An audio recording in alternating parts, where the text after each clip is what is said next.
Indiana officials launch a new tool for victims of domestic violence. It's called a Hope Card, and it's used to keep information from protective orders.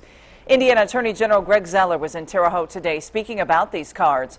News 10's Joe Ostrowski joins us live in the newsroom with more. Joe, what can you tell us? Well, Patrice, the cards look like this, except the real ones are actually a little smaller. And you see here they include a photo of the person that the order is against. They include some information and description of that person. They also include the text of the protective order. Now, here's why these are important. Authorities say that usually people who have protective orders have to carry around all their documents and paperwork with them. And they say that's really not practical. In fact, they compare it to a driver having to carry around their entire driving record, and they say that's just too much to do. Attorney General Zeller was in town today talking about these cards. He says those who work with victims of domestic violence are already being trained on how these cards work. And his office says training for police should start soon.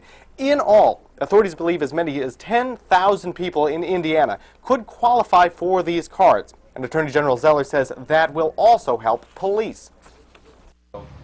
When there are problems, law enforcement can immediately look at this, pull up the protective order on their own devices, and really help take an extra step in speeding up this process.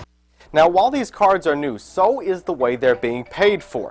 Indiana's Hope Cards program is being funded entirely by a $30,000 grant from the Verizon company. Those are the phone people, of course. That money comes from recycled phones donated to the company to help victims of domestic violence. Reporting live in the newsroom, I'm Joe Ostrowski. Patrice, back to you. Thank you, Joe.